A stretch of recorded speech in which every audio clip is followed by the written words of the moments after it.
Nearly ready to begin. And just to warn you, I've got a new pair of hearing aids. I'm getting used to those. They're a bit better than the other ones. That's all good, but I'm hoping all my technology is going to behave itself. So, welcome everyone to this special meeting of the Audit Standards and General Purposes Committee. I'd like to inform those present, that this meeting is being webcast live and will be capable of repeated viewing. So we have some procedural business first of all, and we will start with declarations of substitutes. And here we have Councillor Robinson. Thank you, Chair. Yeah, Councillor Robinson, substitute for Councillor Loughlin. Thank you. And I understand Councillor Loughlin's not very well, so that's a shame. Okay. Thank you. I don't think we've got any other substitutes. Declarations of interest in matters on the agenda. Councillor Atkinson. Thanks, Chair. I forget which page it's on, but Sussex Partnership is mentioned in the papers. So just to say, I work for Sussex Partnership Trust. Thanks. I'll tell you what, I've read this thing from cover to cover. I don't remember seeing that, so if anyone else can help us out. I think we're just noting that, but it's not a prejudicial interest. You don't have to leave, but just noting that that's your position. Thanks. Thank you. Any other declarations? Councillor Hewitt. Thanks. Likewise, I'm employed by Sussex Partnership NHS Foundation Trust, so just to have that noted. Okay, thank you. Duly noted. No others then. Okay, so our third item there is to consider the exclusion of press and public, and as we have no part 2 items on the agenda, press and public will not need to be excluded. I notice the press haven't arrived yet, which is a disappointment. They're usually very keen. Okay, so we can move on to the first item, which is the minutes of the previous meeting, which are on page 7, I believe. So it says here. And as members know, this isn't an opportunity to discuss matters arising, but just to check the accuracy of the minutes. Anyone got any queries about? No? Okay. Are we happy to approve the minutes of the previous meeting as a correct record? Yes? Yes. Thank you. I do need to hear from committee on those occasions when we're agreeing things. It can't just be me and Anne. Okay. Next item is Chair's communications. So on our agenda today, we will consider the external auditor's audit findings report developed from their audit of the Council's financial statements. These findings and the external auditor's recommendations will in turn help inform our consideration in offering our approval to the audited statement of accounts for 2024-25 and the letter of representation. It had been hoped we'd also be able to consider the external auditor's value for money report at this meeting. You would have noted in the reports that it's unfortunately not been possible to conclude that work yet, and so that will come before our meeting in January.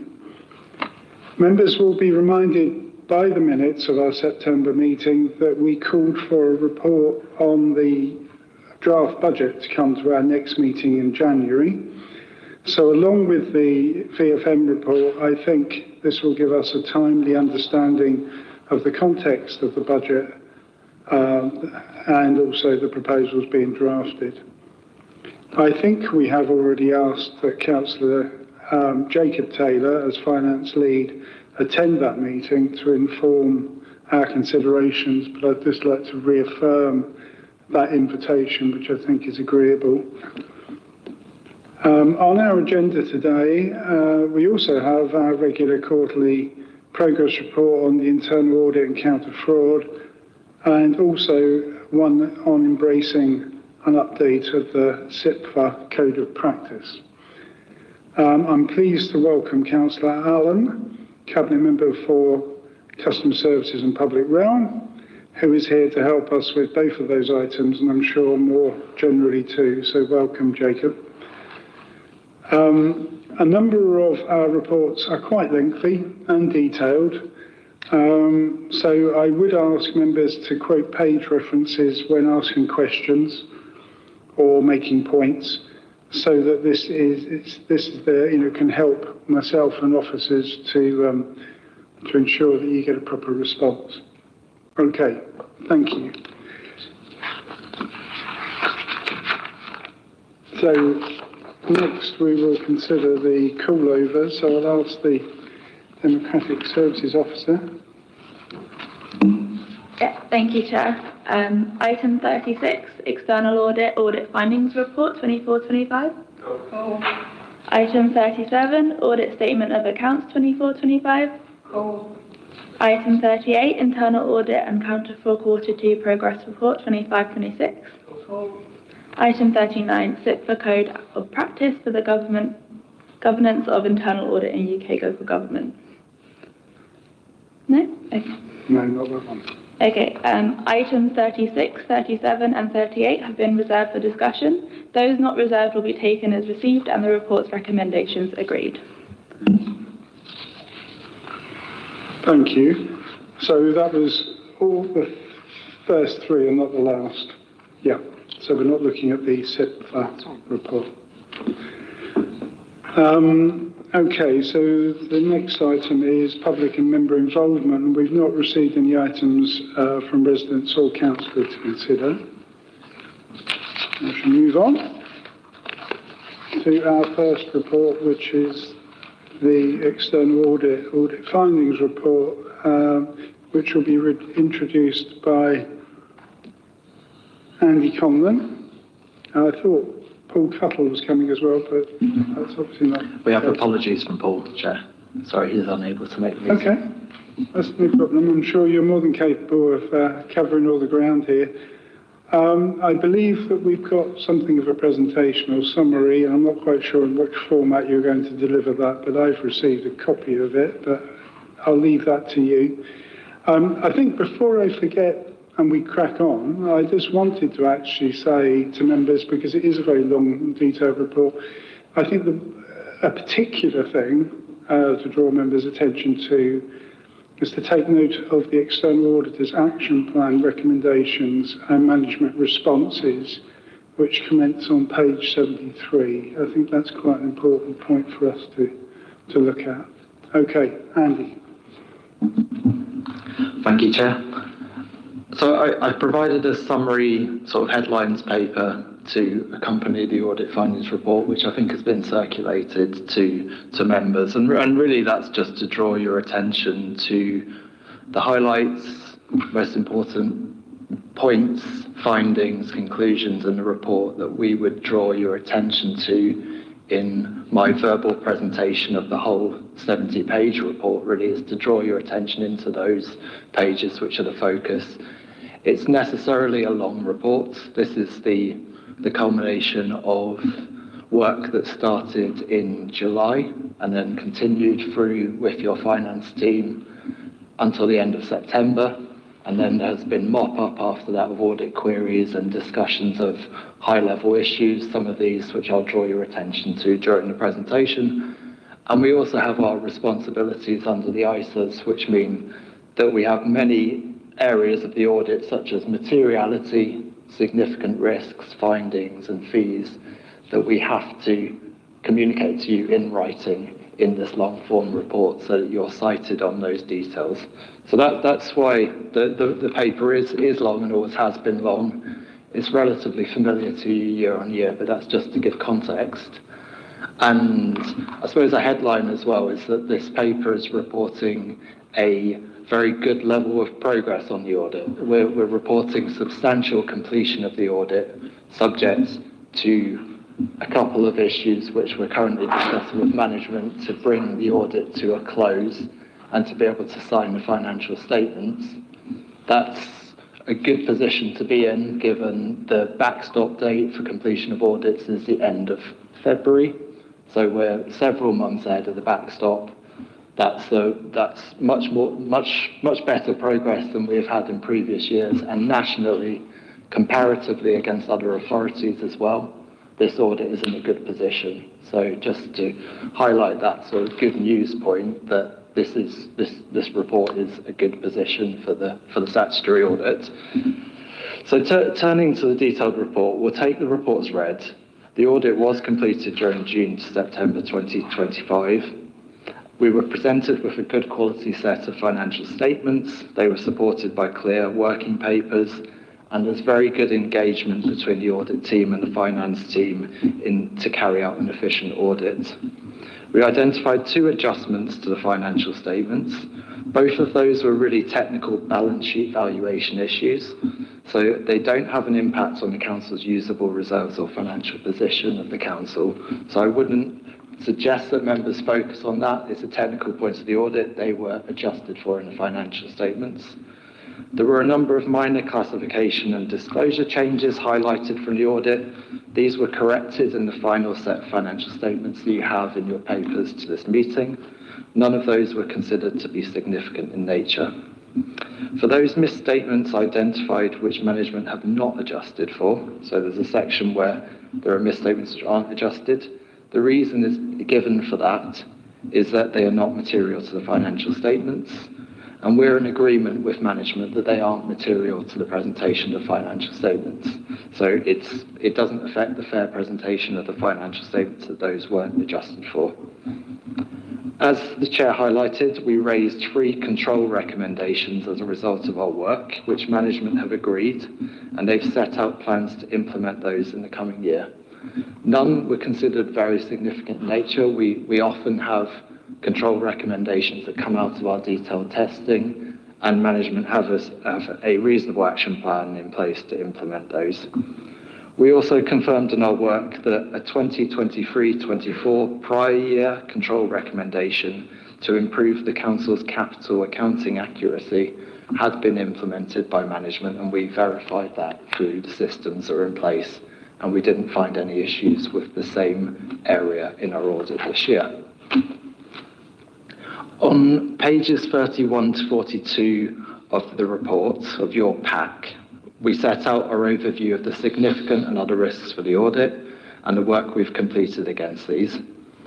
Our work is substantially complete, and overall we haven't identified significant issues against those risks, except, or I'll draw your attention to, in relation to the equal pay claim.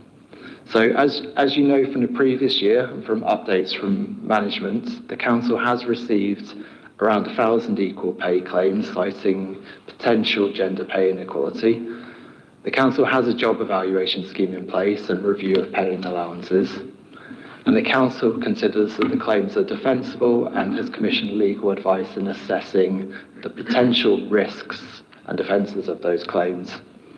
So this process is likely to take a number of years. It's a long drawn-out process, as has been seen at some other councils.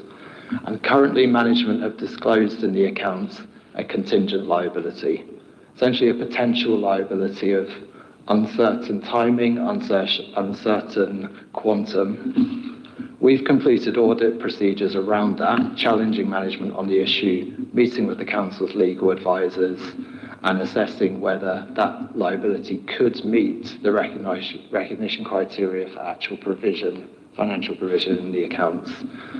Our audit work is still in progress at this stage, but essentially our conclusion is similar to where we were in the prior year, which was reported in the 23-24 statements.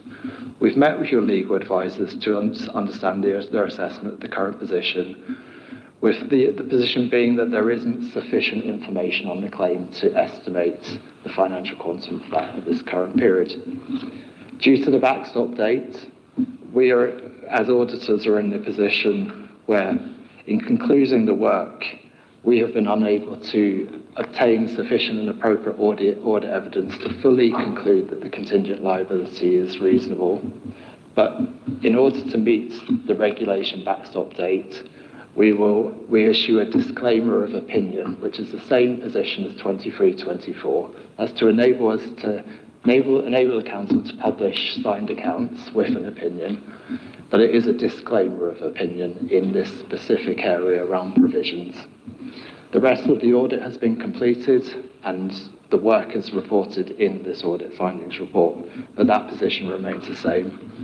It also means we're unable to form an opinion around a going concern where we issue a disclaimer of opinion. So just to highlight that as well. And we've highlighted in our audit findings report some of the key financial risks that the council has around the going concern, which will also be discussed in our auditor's annual report around value for money in January, when we come back to this meeting to discuss this work. So as I said, this disclaimer allows the council to comply with the regulations requiring audited financial statements to be published by the backstop date, which is the 27th of February 2026. And after the committee and council approve the financial statements that are part of these papers, we expect to close down that audit issue around the equal pay and then proceed to issuing that disclaimer of opinion. I'd just highlight also the work around IFRS 16. So the new standard was issued during the year. This required a significant update to how the council accounts for leases, and we were satisfied that the council has demonstrated a reasonable and systematic approach to identifying and assessing leases.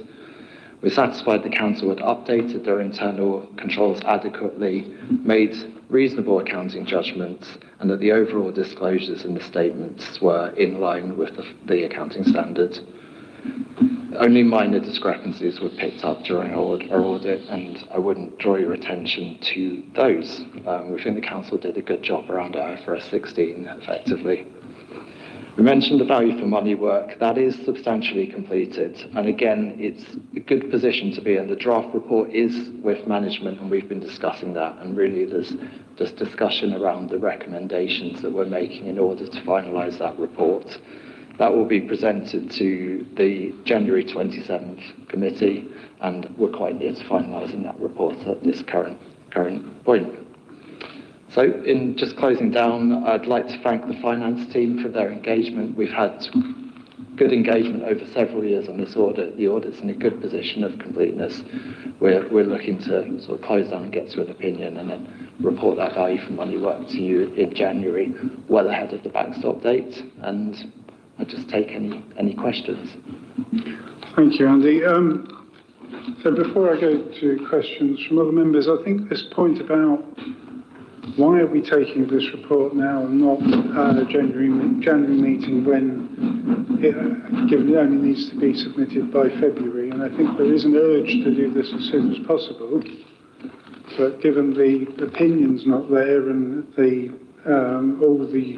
your audit work is not completed, but is intended to be completed by the end of this month or perhaps soon after, I know I raised this at the pre-meet, and it might be worth members hearing the rationale behind this, given we have that meeting in January.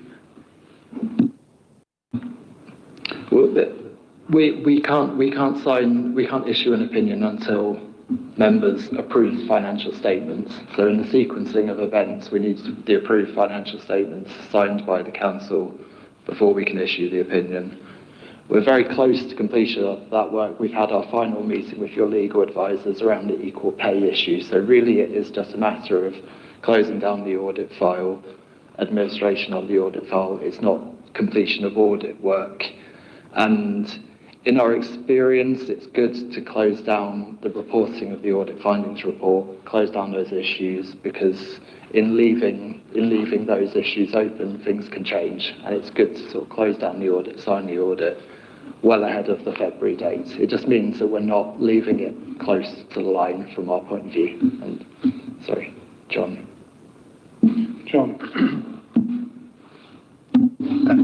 Thank you, Chair. I mean, I think the other thing I did want to recognise, and you did raise it in your introductions is that, ideally we would have also brought the value for money report to this committee. We are nearly there in terms of completing that. We've been sort of just having final discussions in terms of those recommendations, as Andy has just indicated. So in an ideal world, we would have wrapped that all up together, but we just haven't quite been able to do that. So apologies for not being able to do that, but obviously that will be reported through to the January committee.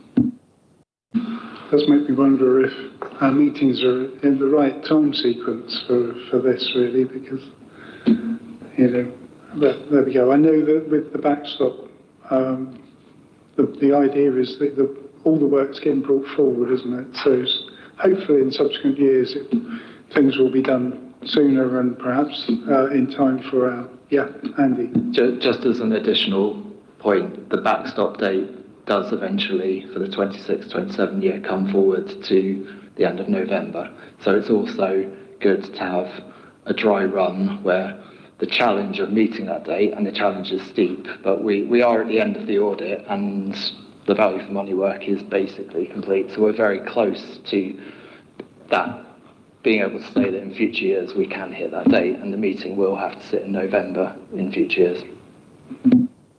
Okay, thank you. Have other members got questions? Councillor Meadows, Councillor Robinson, Councillor Hewitt. Anne. Thank you, Chair. I've got quite a few questions. Is that okay? I hope so. You can shut me up and bring me back later if you need to. On page 27, and thank you for the report, it was quite interesting reading for me. It's not usual, I have to say, but this time. On page 27, it talks about 10 peppercorn leases were identified. Some, I imagine, some nil consideration, or they could have been all of consideration, not quite sure there. It made me think about Patron Court Farm. It's a lease operation, £3 million over 250 years. That's £12,000 a year. Would that be considered a peppercorn rent? It would be to me, but I'm not quite sure whether in the legal auditor times, whether that would be considered. And then I looked on page 30, it talks about performance materiality. And it said that there was one control deficiency on completion of 23-24. So I noted that, but I'm still thinking Patron Court Farm and leases. And then on page 32, it talks risk 4, valuation of land and buildings and investment properties. Again, I'm thinking Patron Court Farm. I think that was too cheap. That's way too cheap for the 3 acres that they received for that price. But I also looked, going further into the report, it talks about New England House on page 37. And how many have you got? Because we might take a few. I'm on my second one now. You're nearly there? Okay, I don't want the list to get too long.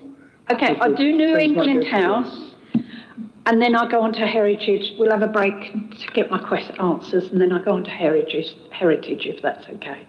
Well, it depends how many you've got. I mean, if I've got 1, 2, 3, 4, 5, 6 in total. You've done about 4 already? No, I've done one question on Patron Court Farm is £12,000 a year for a 3 acre site considered a peppercorn rent.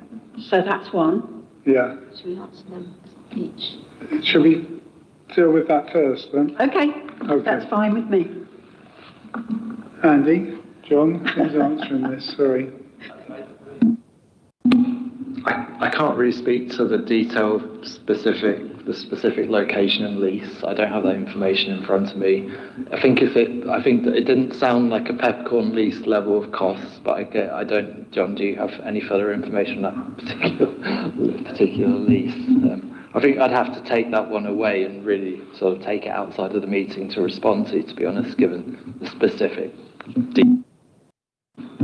Yeah, and similarly, Sorry, I was going to say similarly, I mean, I'm obviously aware of Patcham Court Farm and the lease, and I don't think it's considered a peppercorn, but I think the question relates to how it's treated from an audit perspective. We can provide that information to Andy's team and he can respond, I'm sure. So, but I must admit, I don't know without providing the information to Andy for him to confirm. Thank you. I would appreciate All right, let's do another couple of yours, and I'm going to go over to this side because they're getting patient already. Yeah. Okay. Page 37. It talks about New England House and the valuation again of land and buildings, and it talks about. We notice there is a difference relating to the depreciation based on the revalued carrying amount of the asset and the depreciation based on the asset's historical cost. I'm just wondering, because it was given a nil valuation, what was that underpriced? And is there anyone in the council? Because I mean, even if you demolish the building, New England House, the land still has value. So I'm just unsure as to why a valuer would value that as nil consideration, value. The professional buyers said that it was nil value. But to me, the land also has value. So why is it underpriced? And the total impact of any adjustment, it says in here, is 12.5 million. Is that the insurance value of the building or the land? Not quite sure which. And who would benefit from this? And just an add-on, is there anyone in the council who monitors the valuations? Because I don't understand something having a nil valuation in the city of Brighton Hove when the land itself has a value. So that's a query. Okay, we'll take that one. And then one more, and then I'm going to give them a crack. I'll come back to you. I can jump in just to say, I mean, you're referring to two different issues on that page. Just the New England House valuation is the 8.4 million. And like we make inquiries of your council team, and they use a professional valuer to make valuations of their land and buildings, and we make inquiries about potential impairments. The council highlighted to us that there was a potential impairment due to the fire safety issues, and they went back to their valuer to get a revised valuation. I mean, whether it's a professional valuation approach and that is a professional valuer's opinion, but albeit the 8.4 million valuation was immaterial. So it's below our materiality, so it's not really considered a significant value. And sorry, John, you. So. I mean, just to add, and I'm not a professional valuer, I'm an accountant, so obviously we rely on the professional valuation advice here. But I think the overall principle in a situation, for example, around New England House, where there were significant fire safety issues highlighted, the sort of valuation in the accounts, we tend to sort of err on the side of prudence, if you like, and in this situation, where there is significant remedial works required, the valuer will have come back and said, actually, the value is nil. And that's not to say that if a council doesn't undertake that remedial work, or as I say, I mean, you mentioned around, you could demolish the building and build something else, and it would have a value. But at this particular point in time, given the fire safety issues and remedial works, the valuer's opinion was it would be valued at nil. That's not to say it will never have any value, but that's just the sort of basis on which it was valued at that point in time. Makes sense. Can I come in on that point? Sure. So I was just wondering, in terms of the nil value, are there any other kind of like buildings, high-risk buildings that you think that need valuation or checks regarding that older or ones that are kind of high risk in that sense? Well, we make those inquiries of your management, who also employ their professional valuers around those issues. So we make inquiries around impairments, potential impairments, and outside of this, well, you've got the blocks of flats as well, which have been impaired. But outside of that, management have stated that there are further ones that we're aware of and that management are aware of. Okay, yeah. Councillor Meadows, if you want to come to your third question. Thank you, Chair. That one's about the heritage on page 61. And that's what I was wondering there. Let me find it. Evaluation as an asset thing. Valuation of an asset as per the financial statements did not agree the valuation as per the insurance report. Okay, I understand the differences there. However, it says there's an understatement of 12.6 million in the total valuation. So does that mean we're insuring them for a lot more than they're worth? Or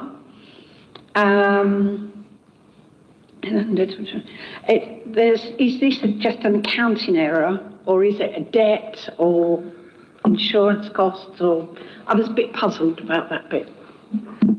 I think it's a bit of a blackout, isn't it? Andy.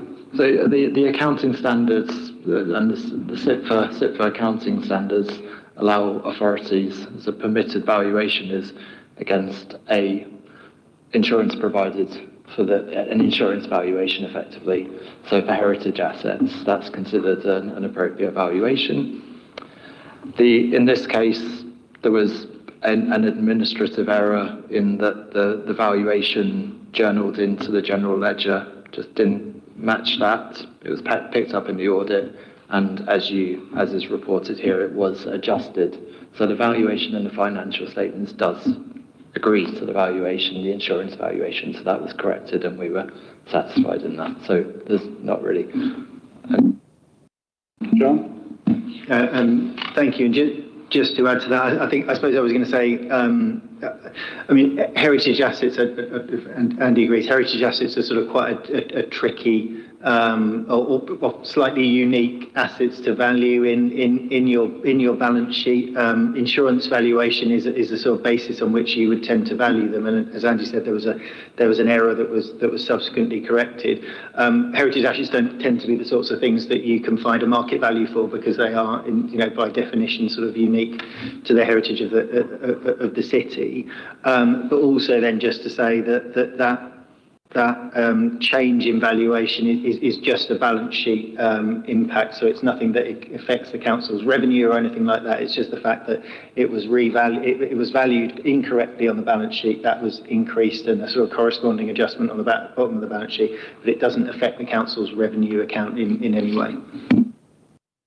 Thank you, that's helpful. Okay. So I take it that's an accounting error rather than a debt. Sorry, yes, I actually could have said that more simply. Yeah, all right. Okay, so we'll come back to your other three questions in a bit. So, Councillor Robinson. Thank you, Chair. So first of all, as Cabinet Advisor for Procurement and Contract Management, I look forward to the January meeting. Whether I'll be involved or not, I don't know, where the value for money will be discussed. But as to the matter in hand then, reading through this doesn't relate to a specific page number, by the way, reading through the detail of the IFRS, my question to John or the auditors is, as far as the actual policy is concerned, does this mean that the authority would be put at an accounting disadvantage were we to lease unused space for 12 months at below market value, i.e. if we were to allow a charity or some kind of meanwhile use of a space that isn't currently being occupied? Thank you. John? It was to do with whether you let an asset to a charity for 12 months. What page was that? I remember reading it. My notes are like from page 44. It isn't a specific point, but it's a point about how if buildings are empty for 12 months, there isn't a problem with accounting, but after the 12 months there could be. Page 44. Yeah, thank you. Yeah, I think so. So, and again, and Andy may correct me if I'm wrong, but I think in this instance we're looking again at a sort of balance sheet valuation rather than something that would impact on the council's income and expenditure account. So our income and expenditure account would recognise the lease income that we might get in, which may be peppercorn, it may not be. This is the sort of how much is it worth and reflected on the balance sheet, which will depend, and those changes in terms of the new international financial reporting standards will have impact on that. But that's just the valuation of the asset, not how we then reflect the income coming through the income and expenditure account. I think that's right, isn't it? Yeah, I'd agree with John there. The IFRS 16, the new standard, the purpose is really to represent those assets that organisations are leasing on the balance sheet, so people can have a view of really what leases that the council or another public entity holds. But the income and expenditure is still recognised. So a vacant property is not going to impact the revenue for the council. Okay. Councillor Hewitt. Thank you, Chair, and thank you for the papers and the report produced. My question is going to be regarding the equal pay claims, which is on page 40, although it may be better answered by John. But I note that in your report you say the council have a job evaluation scheme, and obviously the purpose and design of those schemes is to prevent the possibilities of certainly to mitigate the possibilities of unequal payments being made. Did your audit cover the robustness of the scheme which the council use? Does council use like a nationally recognised one which other local authorities use, or does that sort of fall outside of your audit? So the council has employs an external legal advisor at the moment to go through all the detail of all the claims, go through any defences, go through the robustness of the job evaluation scheme. And that will form the basis of, in future years, we'll do work alongside that. I don't know if John, you want to say anything more about the detail of that. Essentially, why we're giving the disclaimer of opinion is it's too early for us to be able to obtain significant detail about that in order to give an opinion on it. The monitoring officer may be able to explain it a little bit more detail, but perhaps just to reiterate the point that Andy was making a bit earlier. So as page 40 says, we have received a number of equal pay claims. They relate to a number of different things. We are very early in the stages of reviewing that. We have external legal advice in terms of the ongoing in terms of the sort of the strength or otherwise of those claims. It's quite an early stage to be able to sort of quantify those claims, to assess with any real sense the extent to which they may or may not be claims that will be successful. And as it notes, the council has a job evaluation scheme, and I suppose as we go through that legal process, that will be scrutinised and tested, and that legal process will identify whether or not there is a concern or otherwise. But it's at quite an early stage at the moment. I don't know whether Liz, you want to kind of add to that? Liz? Yeah, just to directly answer the question from Councillor Hewitt, the council does use a job valuation scheme that's used by other authorities, and all jobs are evaluated using that system. But what we're discussing today is the external auditor's report, and we're not looking at the detail of our defence to those equal pay claims. Happy with that? Okay. Any more questions? No? Well, we can come back to yours, Councillor Meadows. Thank you. My next one's page 66, where it talks about audit adjustments. Under note 16, it talks about senior officer remuneration. The salary's been amended from 99,000 down to 83,000. I wonder how long did that go on for? Do they have to pay it back? The difference in costs? It's about 16,000. Would they have to pay that back to the council? Because that's about the cost of keeping a library open. So it's really important, every bit of money. So I just wondered about that. Should I pause or go on to my next one? I'm impressed by your forensic eye, I must say. I mean, this was a disclosure issue only, so we're not suggesting that anyone was paid the wrong amount. It's simply about the sort of carry through from payroll information to the accuracy of the disclosure. So we're required to do a lot of detailed work around that. There's a lot of tie through. A minor discrepancy, it was corrected in the financial statements. So the financial statements that you have in front of you to approve are the disclosure is accurate. So, but we report to you those discrepancy issues that we find. You don't look impressed. Maybe John can help.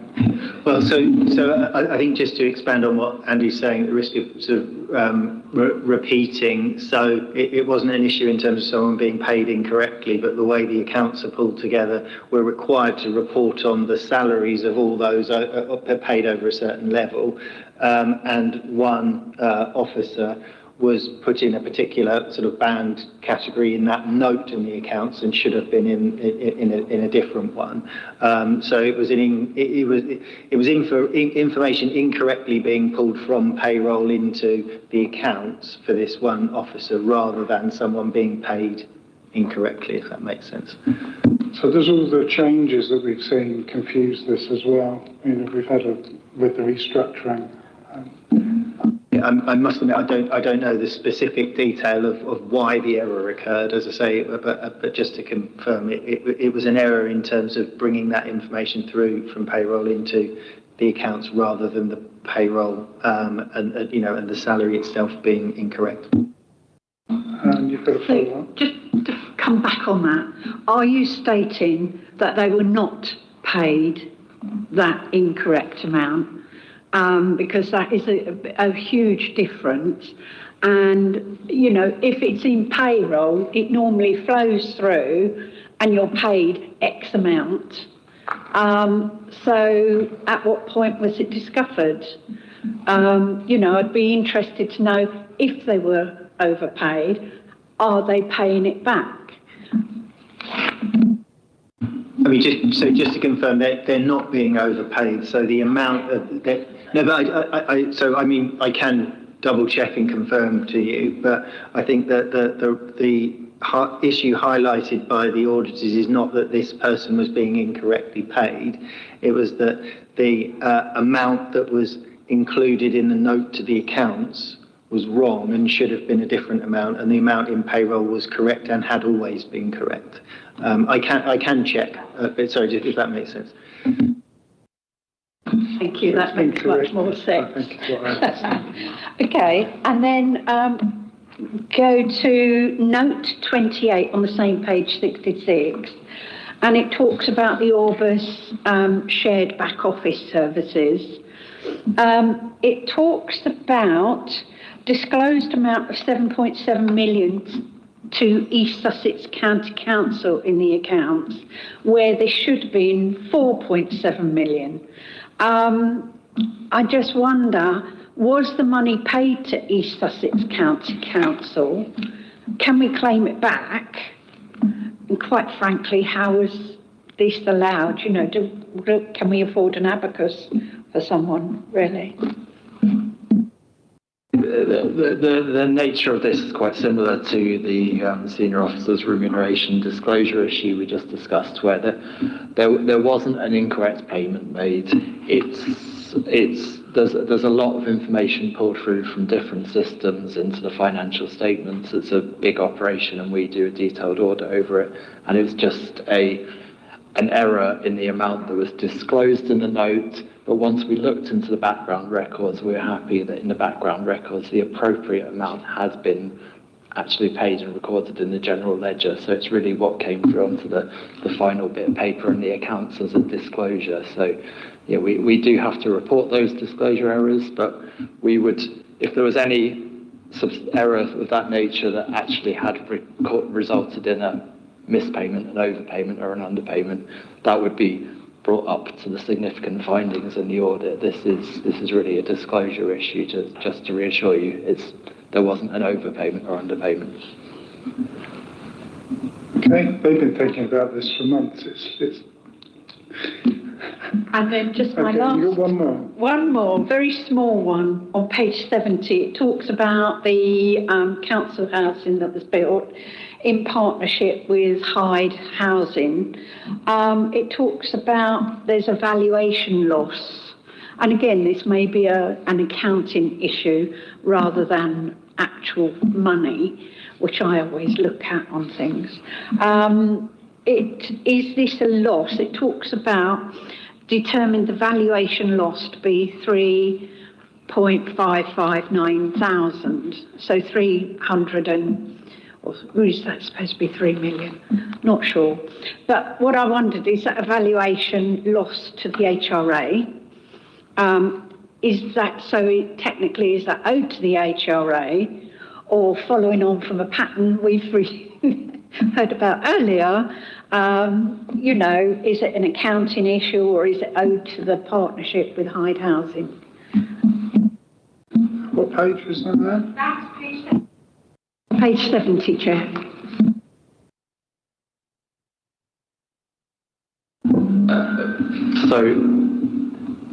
So this is a prior year issue, so this was reported in the 23-24 audit findings report. It was an unadjusted misstatement because it was below materiality, so management at the time didn't correct it in last year's financial statements, but it sort of has been corrected during the year in the current financial year statements. As part of our reporting, we're required to report the ongoing potential cumulative impact of prior year unadjusted misstatements, and that page is in there to say is that there are material unadjusted misstatements that would be of a concern to members. So it's been corrected during the year, but we are required to report those unadjusted prior year misstatements. But it has been corrected in the 24-25 year. Does that help? Are you okay with that? Do you understand? Not really. All I'm hearing is that in the accounting process, that if it's under a certain level, it's not a material consideration. But to me as a councillor, when we're looking at the budget, every penny counts. So to me, it's money. And I see it as money.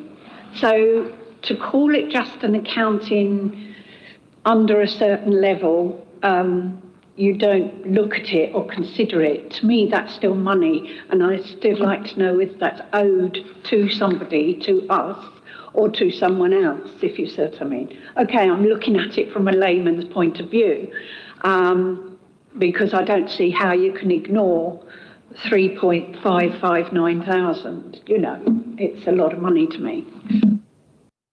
So the issue last year was that there were three assets. I'm sort of casting my mind back to the detail, but there were assets which were held in assets under construction at the last year end, which, if they had been transferred to operational assets, their valuation, because it's a different professional valuation basis, the valuation would have gone down. And that's just a fact with some assets which are assets under construction. Once they get professionally revalued, they might be valued upwards or downwards. Once we went into the 24-25 year, those were appropriately reclassified into operational assets and have been professionally revalued. So at the current year end, they are held at their professional valuation, the correct valuation, and we are happy with that. It's just a reporting requirement that we do still have to continue to show those prior year unadjusted amounts in the report. So they are held at the correct valuation for the current year end. So sorry, John. Yeah. And just to quickly come in, because I think part of your question was, does that mean we kind of owe something to someone as a result of this? Again, this is a balance sheet valuation. So the asset was previously valued at, usually under assets under construction, they are valued at however much you've spent on that asset. Then as it becomes operational, there will be, as Andy describes, an adjustment. It might be up, it might be down. But that is purely on the balance sheet in terms of what is the valuation of that asset. It's not something that hits the council's revenue account. It's not something that hits council taxpayers. We don't have to pay that money sort of to or from anyone. It is merely, have we got the valuation right on the balance sheet? So it's important because we need to have our assets valued correctly, but it's not something that impacts on the council's revenue account or on council taxpayers. Okay. I think, given that we haven't got degrees in accountancy, it is terribly difficult, isn't it? I think Andy and John have been pretty good to try and get us to understand this, but I think we need to always remember we've got the assurance that this is an audit of the council's financial statements. So, we're not being asked to trust one side here. There's two parties involved in checking the sums. So that's helpful, isn't it? But you're absolutely right to ask these questions because we still need to be satisfied that we understand things. And it's a great opportunity to learn more about what goes on as well. So, Councillor Gilmore. I've got a few questions, but the first one was just around financial resilience. So I was just reading page 41. So it sounds like we're in a kind of really good position in terms of the financial pressures that we're under. That the plan still looks like we're in a good place. So in terms of that immediate risk, we're balancing it quite well. I notice on that particular page the report says we've got reserves of 8.2 million. So it's minimal level, which does seem to be a kind of concern. So I was just wondering what you thought the correct kind of level of reserves would be there.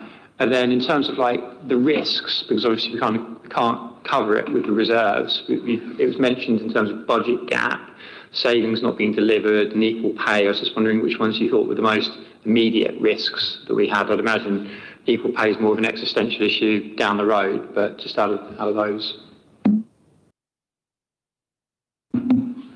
So I don't want to sort of stray too much into the value for money reporting, because the value for money report will go into much greater detail of this. This page is around our work on the going concern and around us highlighting to you, as we do in our value for money report, these significant issues that, yes, the council set a balanced budget, but you've got, as many other councils do, a significant budget gap, significant challenges around recognising savings in the future. It's an opinion around what's the most significant risk. I think all I'd say is those are both really, really significant risks. And I suppose the only other point I'd make is that it's for John as a Section 151 officer to form an opinion on what the right level of reserves are. It's not really for us to say, although we challenge and scrutinise on that, to say, you've got a budget gap, your level of reserves don't cover that, what are you doing about it? And if I can, exactly that. So just perhaps to expand a little bit on that. So just in terms of what's an appropriate level of reserves, that is a judgment and advice I provide as Chief Finance Officer. In the July budget report to Cabinet, I set out an expectation that I think for an authority of our size, we really ought to have general reserves of somewhere probably between 12 and 15 million. We had very, very low reserves. They've gone up a little bit. They're up to nearly 9 million at the moment in the current year.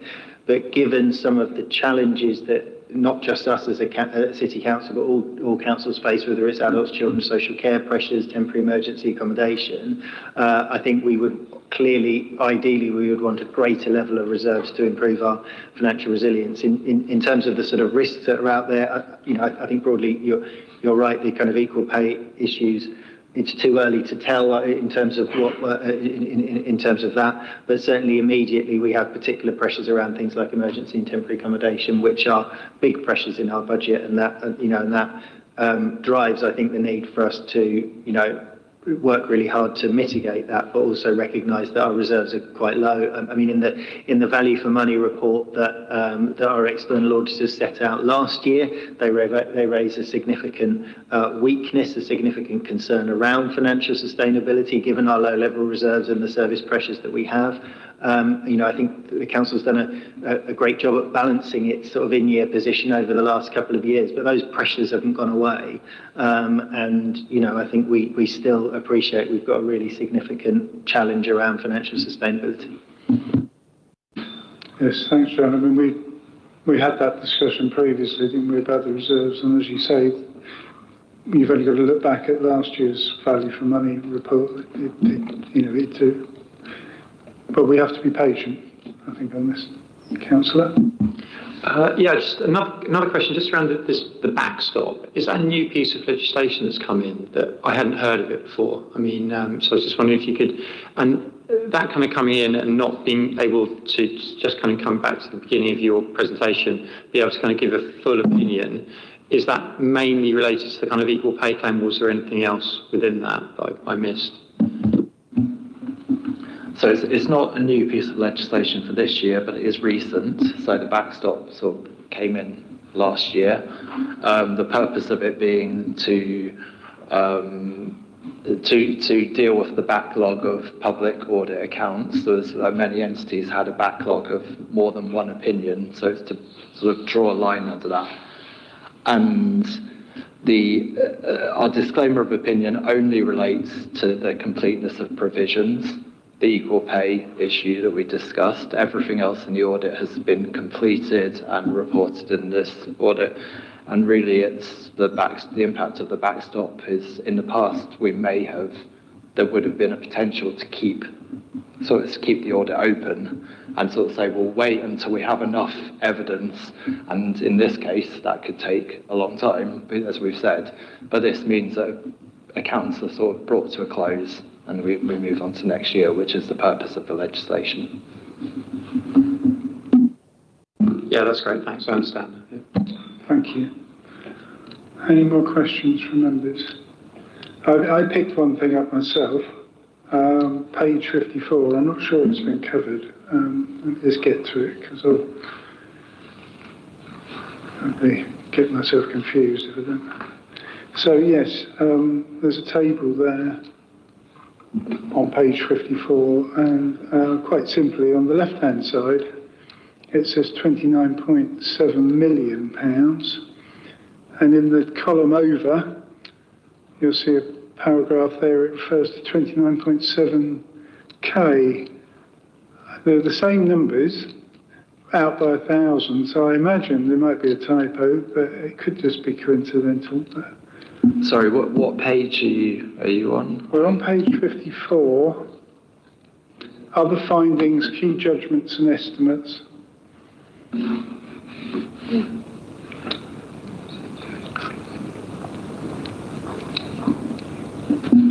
So,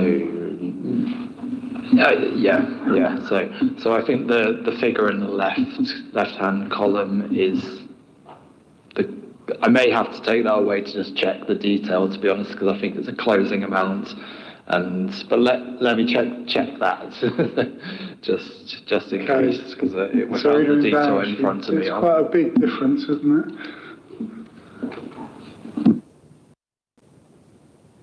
Has John got any idea on that?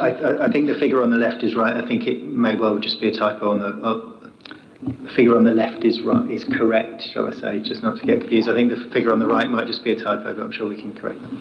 The MRP in the accounts is certainly in the millions, I can say that. So it wouldn't be 29.7. What I can't say for certain is whether there was some sort of increase of 29.7, but it's in the millions. So the left-hand column is most likely the correct one, but let me take that away and double check that and come back to you. Okay, so if we go by the left-hand column being correct, that means there's actually two figures in that middle column there that are wrong, because on the line down from 29.7k, it talks about 17.1k being the net increase. So that obviously the millions as well. So, that's where the figure seems so specific that I suspect that some element of that is.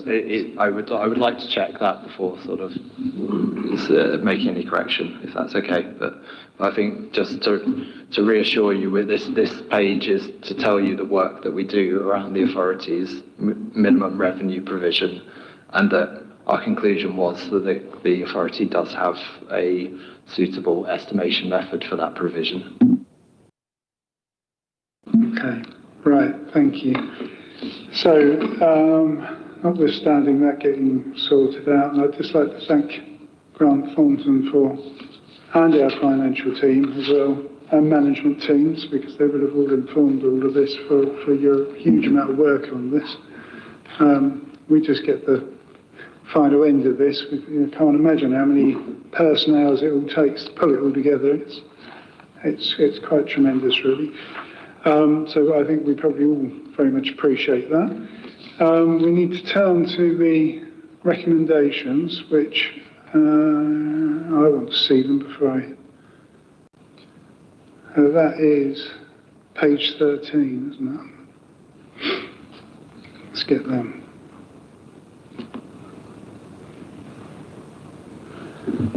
So we are to note the findings set out in the 2024-25 audit findings report and ask questions of the auditor as necessary. I think we've done that. And raise any other matters relevant to the audit of 24-25 financial statements. So that's the recommendation. Are we happy with that? Agreed? Thank you. Right, so now we can move on to page 87.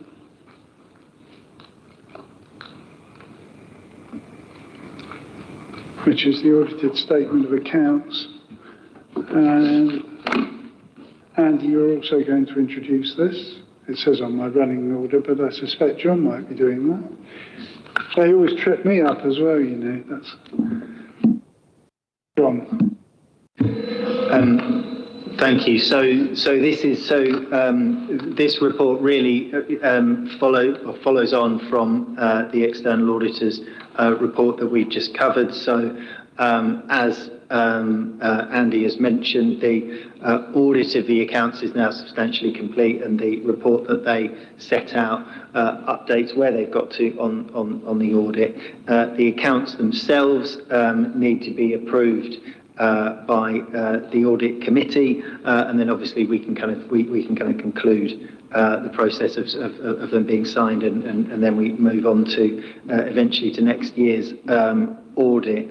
I won't go through the accounts in detail. Happy to take some questions, but as the cover report sets out, the accounts have a number of elements. So there's a narrative report, a statement of responsibilities. It covers the core financial statements of the council, so the comprehensive income and expenditure account, the movement in reserves, the balance sheet and the cash flow statement.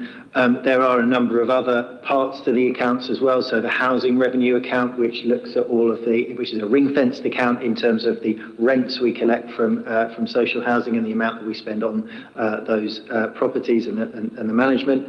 And also the collection fund being, again, a ring-fenced fund which sets out the amount that we collect from council taxpayers, but then also business rates as well. All of this is sort of set out in terms of the legislation. We're required to report on all of those different elements. So that is the report that is in front of us. As Andy has said, that the audit is substantially complete, but obviously happy to take any kind of questions on the accounts themselves before we conclude this item.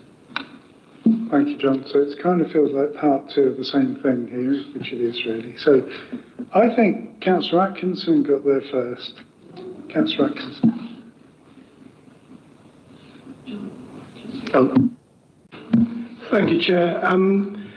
Page 170 and 171, I was just noting in terms of termination benefits, At the top of page 171, it says the council had a provision of 1.347 million as 31st of March 2025.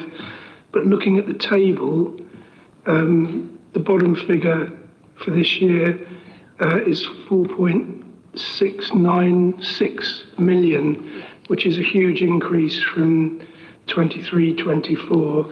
I think I know what that entails or what that includes, but I just wondered if you could give me some sort of idea of exactly what costs are involved there. And it does seem like a huge increase in what had been paid the year before. Yeah. Thanks. John? Yeah, so as the note sets out on just underneath, this includes redundancy costs, includes early retirement pension costs and pay in lieu of notice.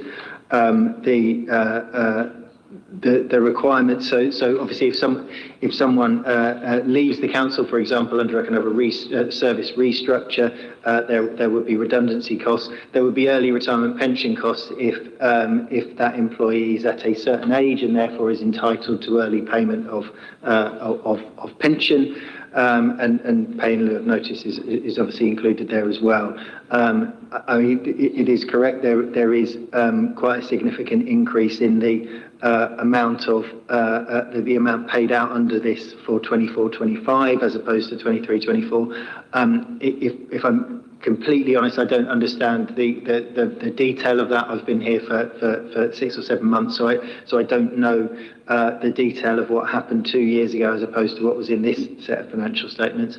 As I say, I don't know whether that was interrogated by the auditors, but I'm happy to come back to the committee because I haven't got that detail with me today. Are you okay with that, Peter? Right, thank you. Councillor Meadows. Thank you. Actually, following on from that, because I picked up that as well, but mine was on page 167, where the compensation for loss of office on page 167, and then over the page with all the senior executives. I mean, I understand that every new administration wants to reorganise, but there is a considerable cost attached to this. And I just wonder whether we always need to do that, because those 2 pages, 167, 168, come to £500,000. And I suspected that was the tip of the iceberg when I was reading through the paperwork. That to me is £500,000 wasted. But then I got to the page 170, and at the bottom, the termination benefits are 4,696,100,000. I mean, that's the cost of Valley Gardens, for goodness sake. That seems an awful lot of waste of money for reorganisation costs when, you know, we're paying out so much on the council that could have been better spent on other things, in my opinion.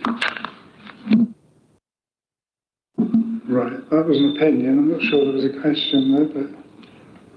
It was more a question, but Peter caught me on the hop on that one because he took away my thunder on the £4.5 million spent on it. But I do think it's a waste of money, all this reorganisation, and that money could have been better spent.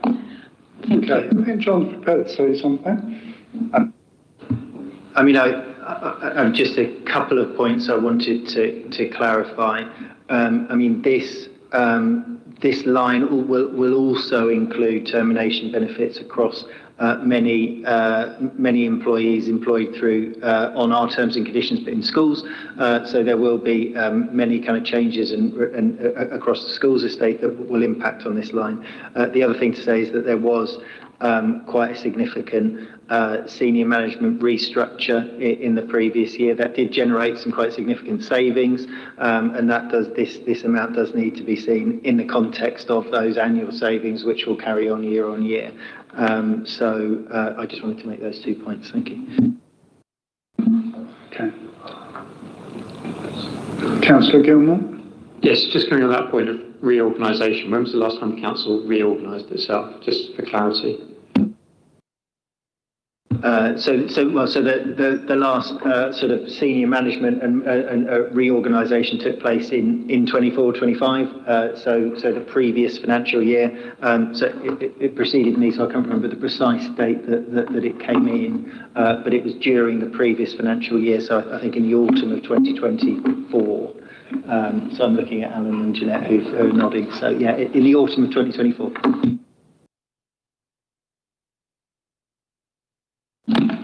Hello, thank you, Chair. Alan Seaton, Director of People and Innovation, just for people that don't know me. So the last organisation we've done was the autumn of 2024. It's implemented 1st of January this year. The previous one prior to that, the large full-scale redesign this organisation had, was around 2016. There was one involving corporate services in 2021, I think. I wasn't in role in that time, but they are. But those are the dates. So 2024, 2021 within our corporate services, and then 2016, 2015, 2016, there was another restructure, and then before then was 2010. That's helpful. I mean, I think what John's saying is that what you're seeing in the accounts for this particular year is the costs that were incurred up front for the changes that were made, and then the savings will be seen in the subsequent years. Yeah. Okay. Are there any other questions? Councillor Robinson, sorry. Thank you, Chair. So my question relates to schools and relates to page 108. So I've read that the government currently provide a statutory override facility, which means school balances, or now unfortunately deficits, are protected from hitting the general fund, but that this arrangement ends in March 2026. So my question is, how can we be sure that we don't have to take those deficits into account in our 2026-27 budget? So I am a governor at St Andrew's School, and I know that they've got a licence deficit, which they're working to reduce, but it won't be reduced until 27-28. So do we know how we can be sure that those deficits won't end up coming into hitting the general fund? Thank you. John? Apologies, I was just trying to find the, sorry, it took me a while to find the right page. Would you mind just briefly repeating the question, and I will be able to come back, yeah.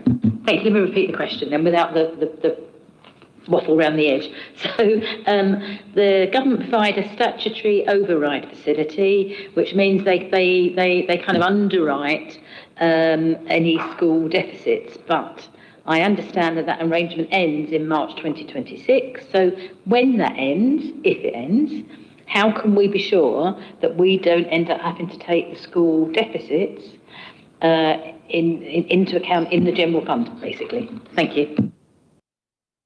Thank you. There are a couple of elements to this. So what we've got is the DSG deficit, the central DSG, which is the dedicated schools grant that comes to the council for us to use for services to support schools, and that includes things like SEND. And then there are also the schools balances themselves. In terms of the central DSG, that statutory override, as you said, for a number of years, the government have in effect said to councils that you can build up a deficit on your balance sheet, in effect. That statutory override was due to finish in March 2026. My understanding is that is being extended, so that gives councils some more, sort of breathing space in that area.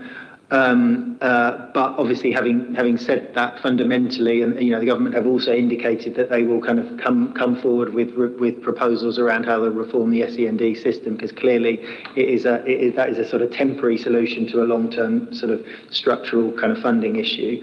I mean, it's worth saying the central deficit for Brighton and Hove is clearly a concern for us, but it is not in any way in the same sort of quantum as you see in some parts of the country where you see some huge deficits that run into the tens of millions. So it's something that we've got an eye on, but we are not we're not in the space that some other councils are in. Finally, just in terms of schools balances is also a concern. Schools balances. Where there is our negative school balances, as I think is set out here, we need to, in effect, make sure we have sufficient reserves to sort of, in effect, cover those negative school balances. So we don't actually sort of pay those schools as a result of those negative balances, but we are in effect kind of cash flowing those schools, if you like, in terms of making sure that we, as a council overall, have enough cash balances. So there are those two different elements. Councillor Robinson.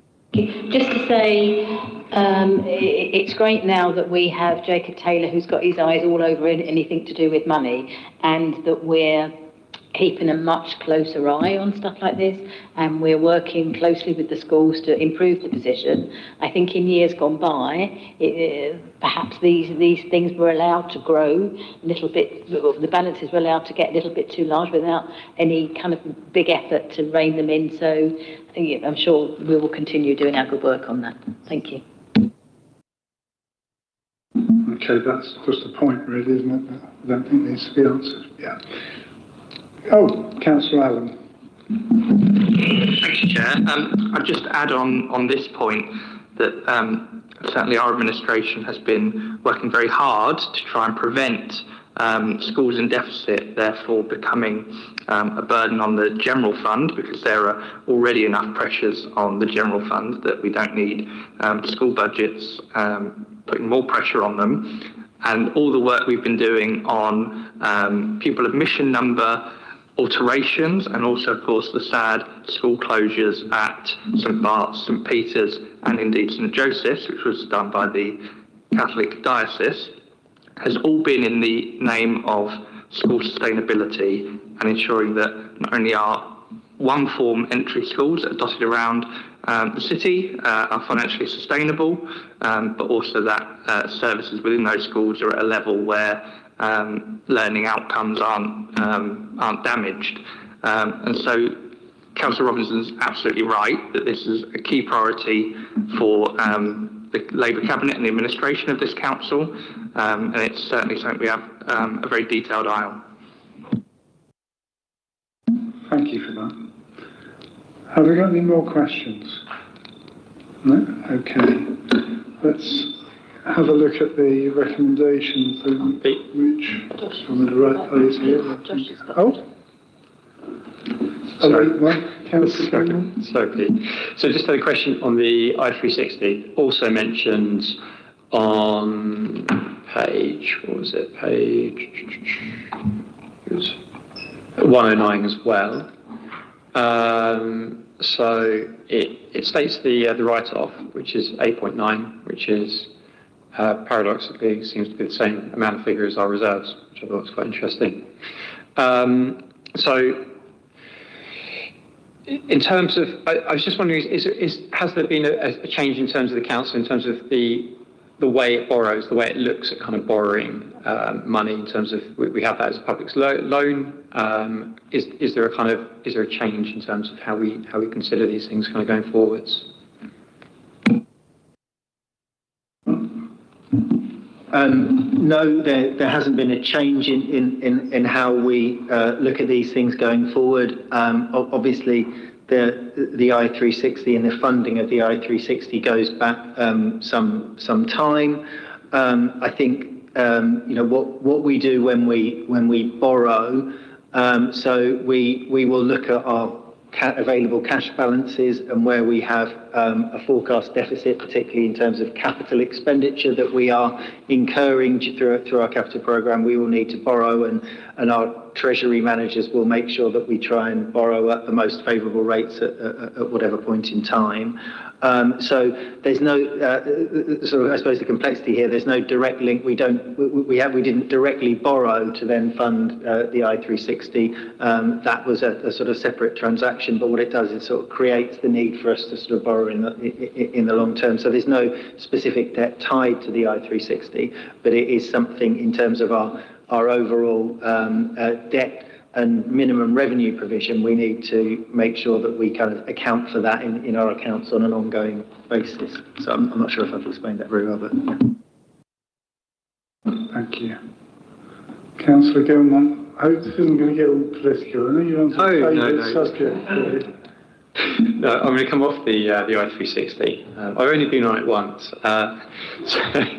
So just looking down to page 145 in terms of the interest rate risk, and I sort of kind of mentioned that we've got about, was it 521 million in liabilities and 64 million in financial assets? I think if I read that right. And I was just wondering in terms of future kind of interest rate increases, whether that puts a kind of like a liability on us in terms of what the risk factor is there around that in terms of interest rate shifts. If that makes sense.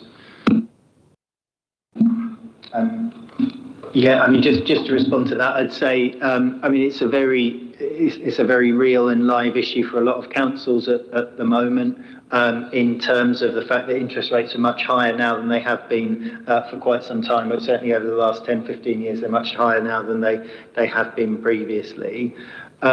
Typically, councils tend to be using their cash balances where they can rather than going out to the external market to borrow.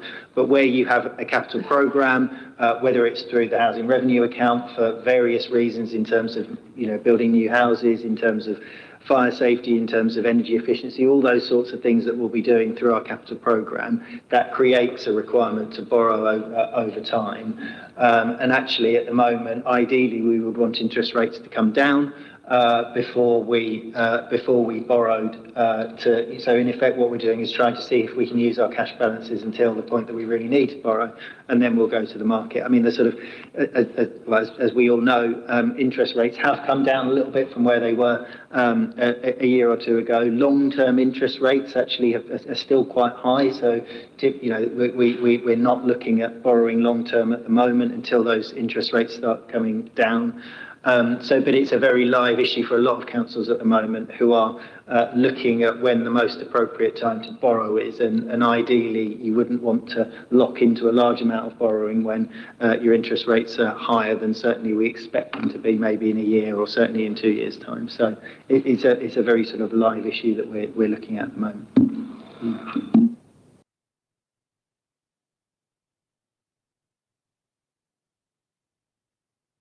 Actually, something I was going to pick up on, I've nearly forgotten. This is a simple question, really. Appendix 1 on page 93, which is the letter of representation, is followed by a table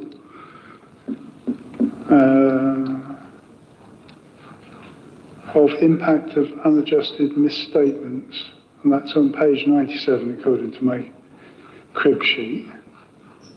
Is that an appendix to the letter of representation? Because I think the next appendix is very clearly the next thing.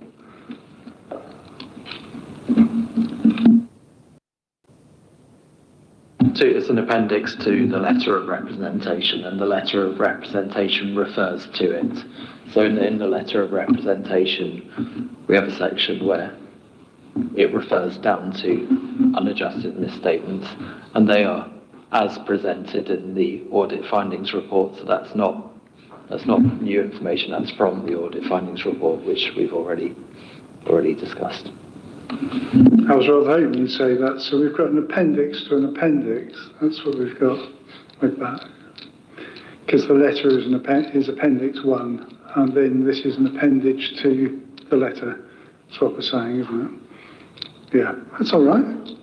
I just wanted to be clear because it's not that clear in the papers. I just wanted to be sure for members and for the record.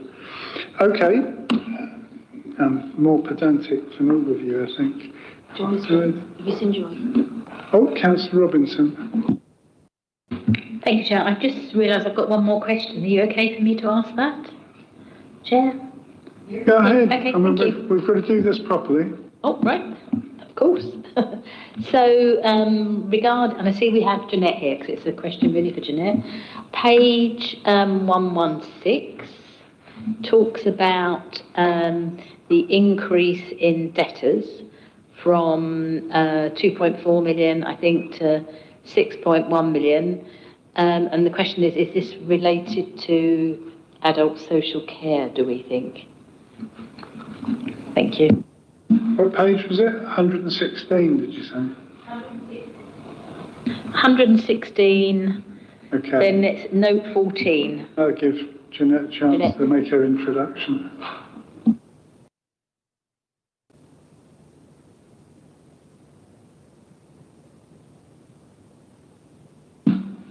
Thank you. Yes, I'm Jeanette Laws. I'm the Corporate Director for Homes and Adult Social Care. Yes, the increase in debt is related to contributions in terms of debt, and that's because we have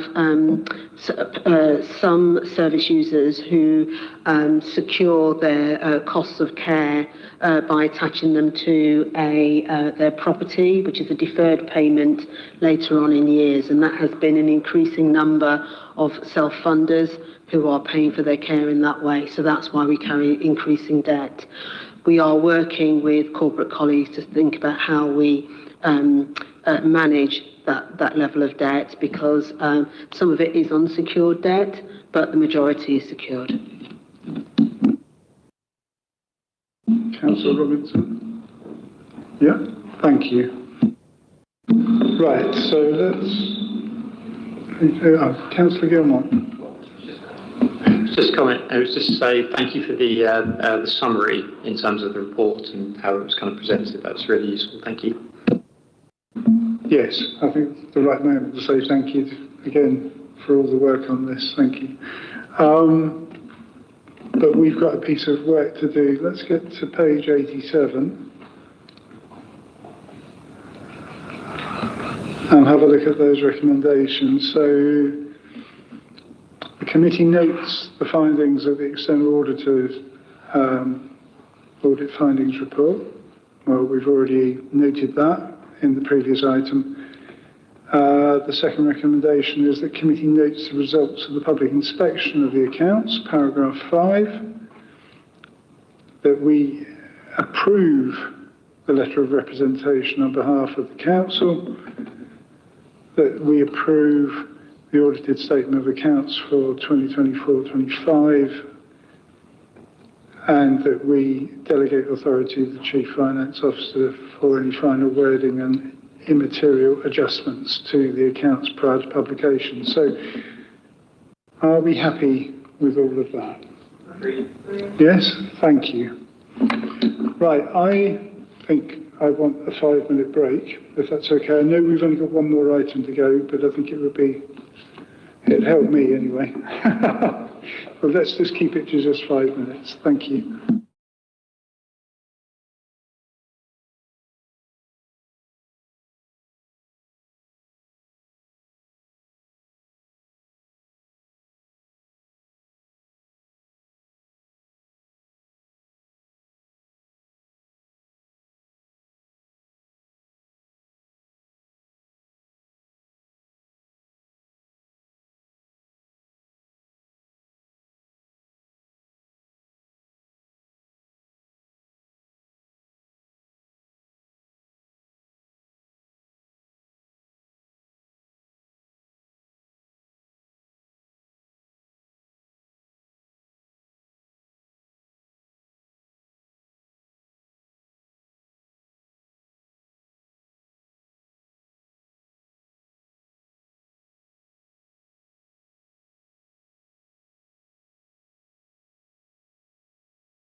Okay.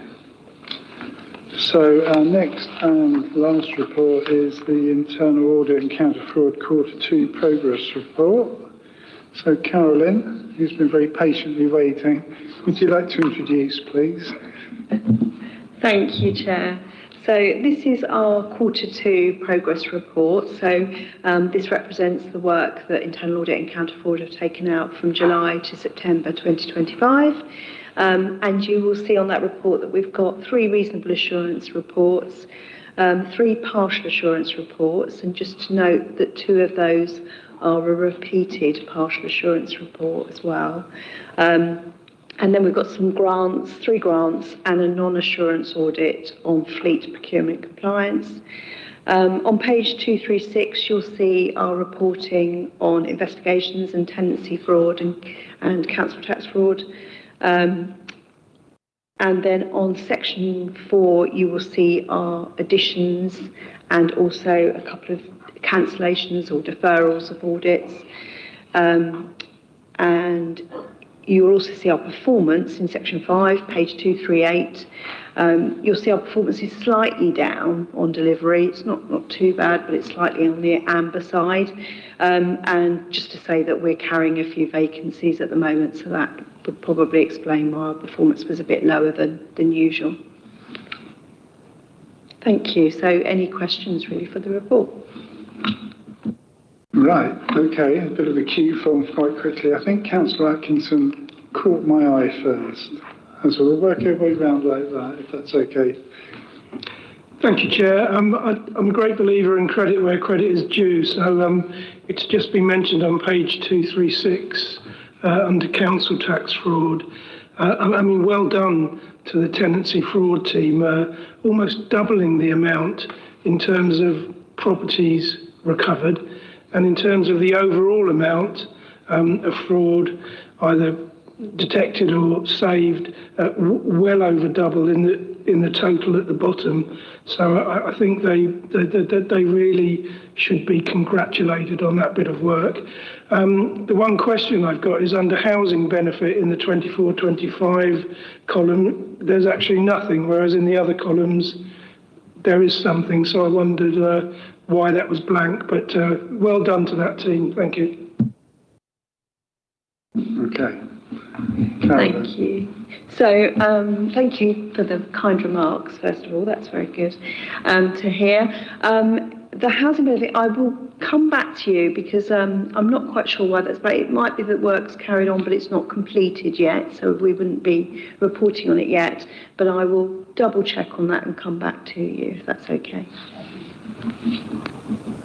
Was that all of your question? Yeah, okay. Councillor Meadows. Thank you. I have Councillor Hewitt, Councillor Helliwell and Councillor Baghoff. Yeah, thank you, Chair.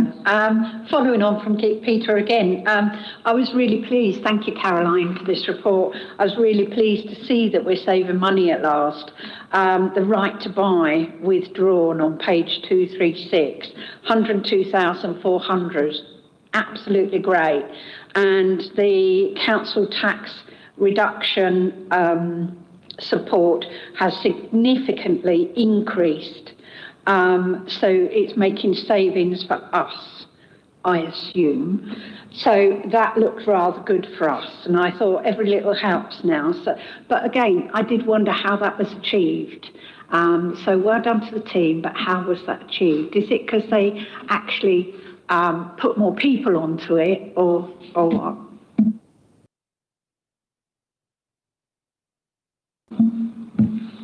Okay. Right, so I will come back to you in full with that answer, but I mean, we have had a little bit of additional funding for that team, so that happened a couple of years ago, so I think the effect of that is that there is more resources working in that area now, so that has meant that there's better success in getting some of those properties back and pursuing some of those leads that we have. Okay, Grace keeps a list of follow-ups. Yeah, all captured, great. So, Councillor Hewitt. Thanks, Mayor. Thank you, Chair, and thank you for the report. I'm going to ask about the IR35 payments, which is on page 6 or 232 in the main papers.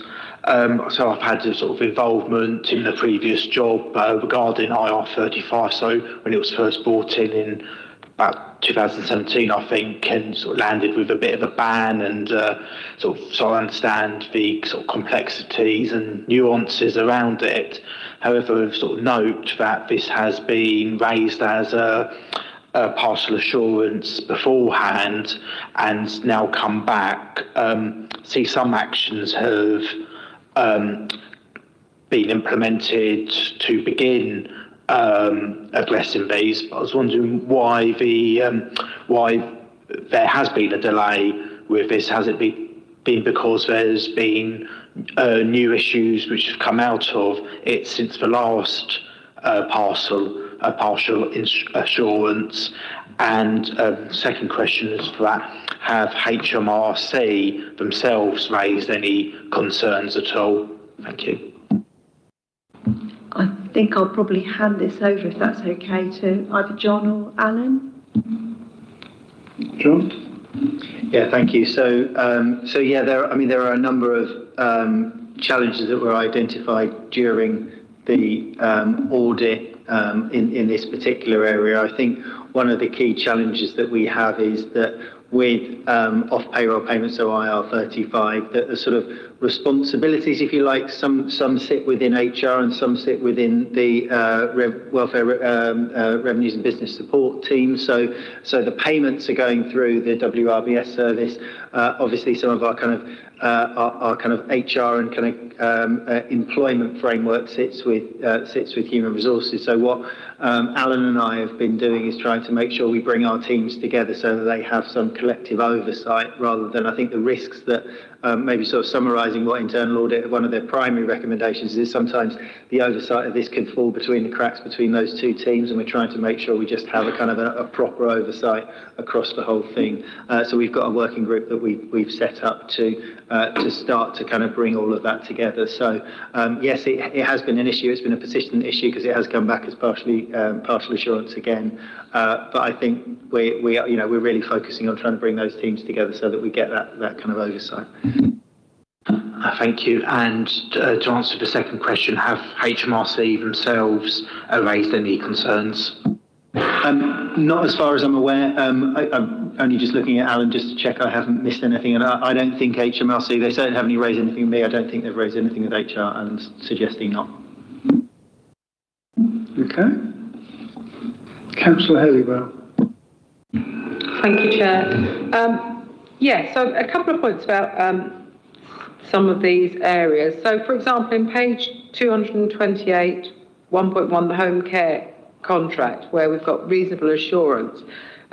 In many of these areas, we see that the management are very adaptive and responsive when they've been asked to put in areas of greater control. So generally, can we say that the management of our areas are open to hearing about areas of improvement and acting swiftly upon these? But just going back to that payroll area again, that we've now, it's saying that you think there are sufficient actions in place. But do you think it would be advantageous if we had sort of trained project managers coming in to oversee projects like this, where we would have that oversight of different areas, and would that lead to greater assurance being gained? Thank you. I imagine John's probably going to answer part of that, but was there something that you could answer as well, Caroline? Yeah, I mean, do you want me to quickly answer and then hand over to you? Is that okay, Caroline? So, I mean, I think just reflecting on what you said, I think it is a good point. I think sometimes the challenges that we have in terms of implementing internal audit recommendations are not necessarily, we don't want to implement the audit recommendations. Sometimes there are sort of capacity issues in terms of teams not necessarily having the capacity to be able to just make some of the changes or develop new reports or whatever it might be. And therefore so project capacity is a good point. I mean, one of the things I was going to say is that we have business improvement managers across our services, and so for Central Hub, for Alan and Liz and my teams, the business improvement manager is quite proactive actually in trying to help us implement audit recommendations. But I think it's a good point generally in terms of how do we create a bit of resource to be able to help services actually implement audit recommendations. So I think it's a good point. Russell. So yeah, just to add to that, I think from our experience, the organisation are very receptive to internal audit findings.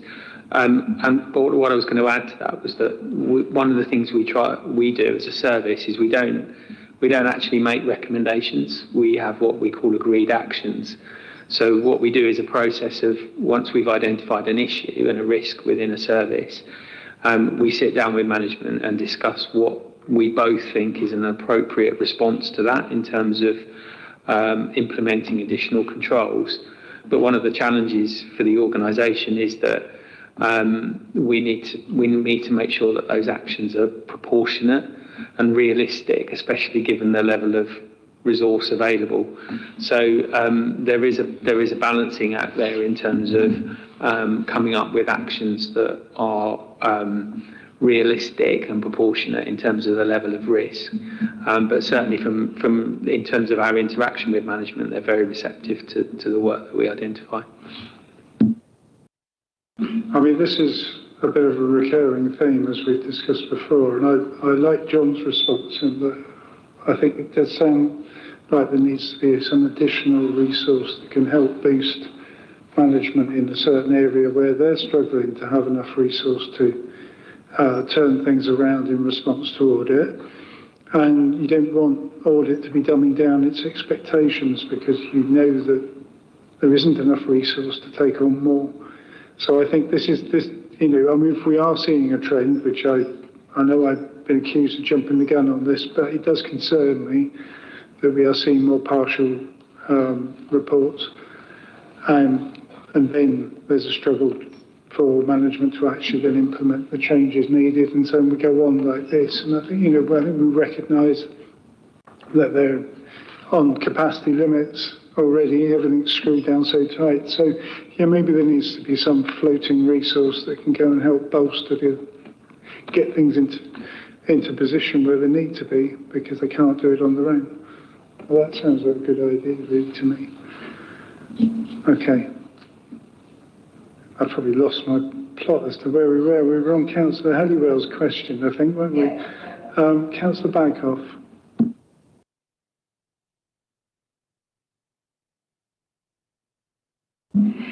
Thank you, Chair, and thank you for the report.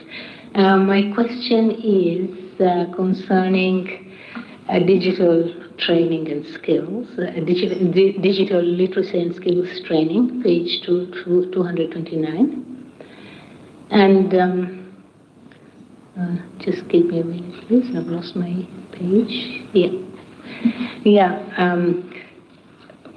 Digital training and skills retained reasonable assurance. At the same time, it has been identified that there is no long-term strategy beyond 2025 to sustain and update this training, and future funding is unclear. So my question is, what is the strategy for digital literacy and skills training beyond November? And including whether it will be funded from somewhere, when, which partners will be involved, for example, libraries, community hubs, how the council will measure whether it is reducing digital exclusion in the long term. Any information around this? Thank you. Very good question, Councillor. I was going to ask the same thing. What happens after the end of this month, which is what, 5 days' time?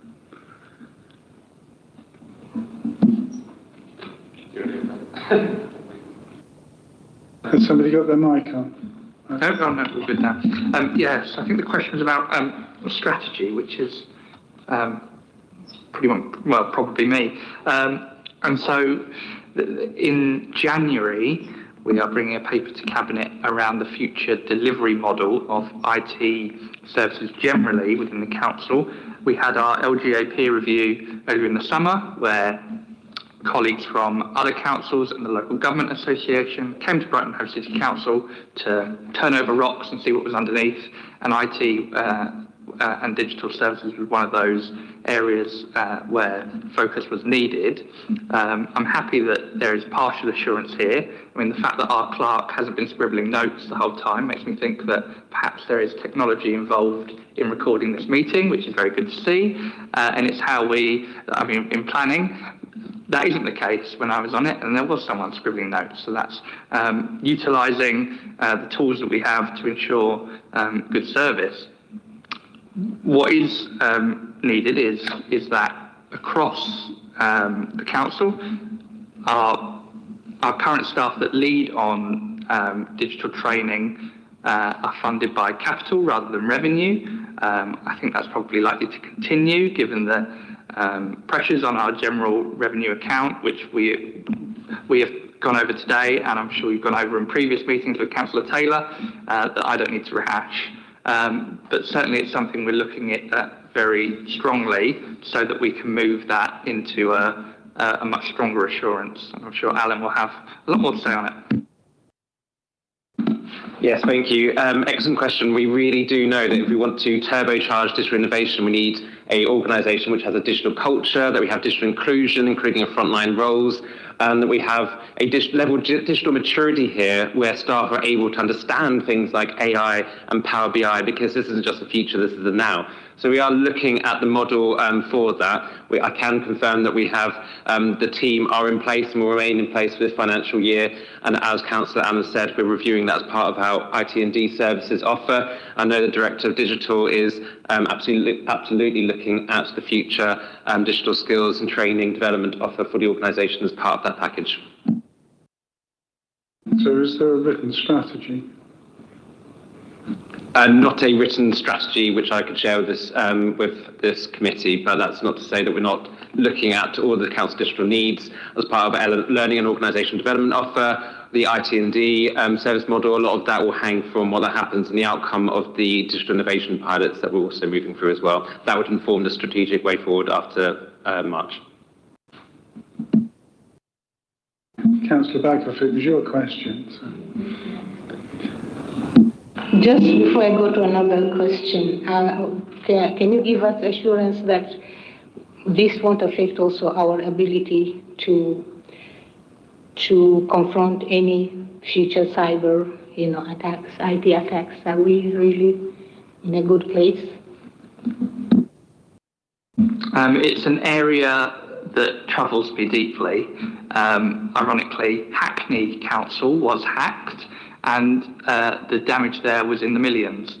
And so as we look at our future delivery model for IT&D services in January at Cabinet, that is something I will be putting a lot of scrutiny on to ensure that our systems and our data, and our residents' data, importantly, are kept secure within our organisation.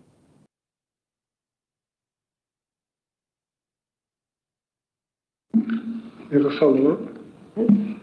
Another question. Another question. I've got a question on fleet management. It is encouraging that the service has moved from partial assurance to reasonable assurance. Sorry, hang on a sec now. We've got Alison on line. Can you come in, Ali? Yeah, it was just a really quick. Sorry. It was just a really quick point on cybersecurity. So whilst we're looking at the long term of cybersecurity as part of the whole IT&D review, we've actually commissioned a particular piece of work across our 3 Orbis partners to do an urgent piece of work around cybersecurity. So it is a really good question. And there's a review happening currently with some additional resource having gone into that, just to really try and make sure we're in the strongest position possible and learning from other councils. Thank you. Thank you. I think we were in the process of asking another question, Councillor. Yes, I'll ask about fleet management. That's page 2, 230. It is encouraging that the service has moved from partial assurance to reasonable assurance, that the new management is in place, and that progress is clearly being made, including introduction of 58 electric and 15 hybrid vehicles to support the Council's 2030 carbon neutral commitments. My question is, although there has been progress, 6 of 8 agreed actions are not yet complete, and a business case for replacing older vehicles has not been finalized. When do you expect to see the completed business case and a clear timeline for full implementation of the remaining actions? Thank you. I think Ali's got a hand. Ali, you can go for that. Oh, I've got Carolyn as well. Ali, your hand's up. Yes. So on the question around fleet management, that's a really good point about the number of recommendations outstanding, and we were obviously really pleased to get that to reasonable assurance. But the focus of the work so far has been in environmental services, where the issues to do with investment into fleet were probably at their most acute, just in terms of reliability of vehicles, vehicle availability, the number of vehicles we had off road due to the age of the fleet. And we've got a really robust strategy in place now, which, people will have recognised some of the improvement across environmental services, and some of that is linked to vehicle reliability and the work that we've needed to do specifically in that service. And the team there are now in a position to move to that sort of cross-council support. And there's some really good collaborative work going on at the moment with the head of fleet, particularly working with housing. So one of our other really big fleets is in housing and the housing repairs service. So that'll be a particular area of focus, and also in our park service. So we're really shifting that team that are based in environmental services from tackling those issues in environmental services, which I think is what shifted us into reasonable assurance, to tackling issues right across the council and making sure that we've got a very clear fleet strategy for right across the council. Okay, thank you. Did you need to say anything, Carolyn? You were indicating. Oh, no, sorry, I was just saying, indicating that Ali was going to take the call. But yes, I appreciate that what we were seeing was that there was sufficient progress had been made on the fleet management, and also what we were considering was, with the new management in place, that they had at least drafted policies, so they were getting things ready. They might not have got completely to the end, but we could see that there was a huge sense of movement and direction in terms of improving the controls around that. Before we move on, I was going to ask a question about the fleet management, but it also relates to cyber security, and we've touched on both of these subjects. So, yes, picking up this point that there are 468 vehicles in the fleet, 59 now electric cars and vans, and 15 hybrids. So there is obviously quite a long way to go with electrification to help meet the Council's commitment to be carbon neutral by 2030. So we've got 5 years, and there's obviously a lot of vehicles there that need to be renewed, and there'll be a timescale for that, obviously, as to when they come to the end of their useful life. I noticed the other day that the UK is the most enthusiastic buyer of Chinese electric vehicles, and we know that China is having a real push to become the principal supplier of electric vehicles. They want to dominate that market, and we have concerns about the efficacy of what the regime gets up to, and with serious human rights issues, and we know them to be hostile to the UK state through cyber security issues that are being created. So my question really is about how that impacts our potential procurement policy. I think we kind of touched there on the ethical bit, but on the cybersecurity bit, are we getting any advice as to whether it puts us in an awkward position for cybersecurity if we're buying Chinese electric vehicles, because there has been quite a lot of conversation about how they're using their technology to help spy on the digital traffic that people have. So, is it wise and appropriate for us to be buying Chinese electric vehicles, is the question.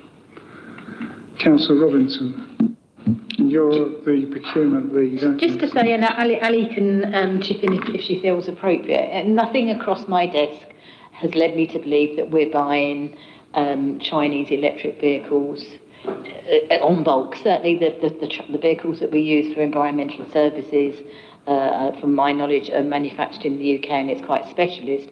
As to the housing fleet, I've not been properly briefed on that yet, but I know the major driver of that is for the inside of the vans to be kitted out to take all of our spares and this, that and the other. So it's not something that I've heard of as being a major issue. I think you could be right. It's probably worth looking a bit under the bonnet to be sure, sorry, excuse the pun, to be sure that, even if we're buying a vehicle that's badged Ford, what part of that comes from China, which may well be the case. But I think it's a bit of a leap, but let's look into it, I'd say, unless Ali's got something extra to add. Thank you. Yeah, no, I think you've sort of pretty much covered it there, Joy, in terms of what we're buying at the moment. The two other key issues around electrification is the sort of supply of electricity into our depots, and being able to have sufficient supply. And I think that's where we're now in a more robust position in terms of understanding that and making sure that the pace with which we move to electric vehicles keeps pace with the extent to which we can get the supply of electricity right into our depots for charging, etc. And the other issue is actually some of our historic procurement has meant that parts have had to come from, and I think Spain in particular, which has caused huge issues. So some of our more robust approaches to procurement will definitely think through really carefully all those issues about, it's not just purchasing the vehicle, it's how are you going to, well, obviously how are you going to charge the vehicle, but how are you going to maintain it? What's the supply of parts like? And I think the point you make, Pete, about Councillor West about cybersecurity is an important point as well in terms of companies that we're contracting with and how we make sure that we're protected from a cybersecurity point of view, which is something I can take away and talk more to procurement colleagues about how we're alive to those points when we're going through procurements. But yeah, I'm not aware of purchasing vehicles from China at this point, but I will double check on that as well. And certainly not the big purchases that we've done around environmental services. They haven't been Chinese purchases, but I will check. I know for a fact we have bought at least one Chinese vehicle, and that's the one used by the, whatever they call themselves, the emergency team. They've got a great big pickup truck, sits in the car park, and I looked up, I thought, I don't recognise that brand, and I looked it up and it's Chinese. So, you know the people I mean, what do they call them? Ali, you can help me out here. It's the emergency response. When we get flooding or something like that, that team, so they've got a fairly capable all-terrain vehicle. Right. And that's Chinese. It may not be electric, I doubt it is, but it will certainly have Chinese stuff inside it. So. Yeah, I will check on that. I'll check on that point and come back to you. Thank you. Councillor Baghoff. Hang on, Councillor Baghoff. No, we're still on the fleet. I've got you on my list, Councillor Hellywell, yes. If you go, Sorry, we're come just back to still on the fleet procurement. So it says there that in previous years we've not had a proper procurement process and that the council has failed to obtain best value for money. So my question is that are we now of the opinion that with these new controls in place that we are ensuring that the council will save money or obtain better value on future fleet procurements? I think you're referring to, there was two fleet items on the report. One of them was a non-assurance report where we were looking at historical procurement and contract management, and it was because there's some concerns have been raised about what had previously happened, and we did find issues there which are listed in the report. I'm pleased to say 2 of those have already been resolved, so that there is a commitment going forward to, make sure that we're following contract standing orders, etc., as we should be doing, and putting those, contract management, their KPIs and all of that in place. The one issue that they were still struggling to resolve was around the financial sort of linking of the fleet management system to the council's financial management system, which would help them sort of manage the contracts that they have. So that's an ongoing piece of work. Sorry, can I just... but on that, sorry, on page 234, 1.36 is the bit I was referring to. The internal audit have found that we didn't obtain best value for money in the past. So I'm just asking if the current controls now will mean that we will ensure best value for money.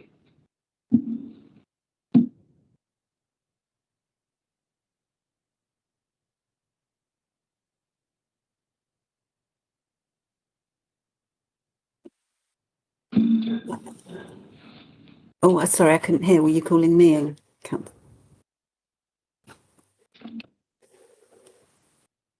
Hello? Oh. Yeah, sorry, for some reason I couldn't hear what was said. Do you want me to, shall I answer the question that's just been asked? If you'd like to respond to the question, yes, please. Yeah. So just to pick up on, so the third point about the lack of financial information and payment controls, that is a systems issue in that we have to order parts on a particular system to maintain our O licence and the evidence around that. And at the moment, that doesn't link to the financial system, and there is an active project underway to link those two systems. On the first point, yes, I am confident that the processes that have now been put in place mean we are meeting with the compliance with procurement standing orders. And there were some historic problems that we identified, and that's why we asked internal audit to come in and do this review. And because some of the work that is already underway, I think the decision was taken to make it non-opinion work, because we were looking historically at some of the issues that have happened, and some of the results of those issues are some of the things that I've referred to around difficulties in terms of obtaining parts for particular vehicles that were ordered that affected vehicle reliability going forward. So I'm confident that those issues have been addressed, and the House is in order and environmental services to then start spreading some of that best practice across the council, and working very much as a corporate cross-council fleet team and supporting other services with their fleet strategies. Okay. Councillor Robinson, and I'll come back to you, Councillor Baghouse, because I think Councillor Robinson's wanting to respond, really. Thank you. Just to add to what Ali just said, so these big procurements for vehicles for environment services, they don't happen every week or every month. So it might only be, we may have only gone from 8 to 6, and we might only be, we reasonable assurance now. That's probably because we haven't had another opportunity. So I know there is a big procurement coming up soon, which will then lift our rating. Thank you. Okay, we seem to have lost Anne.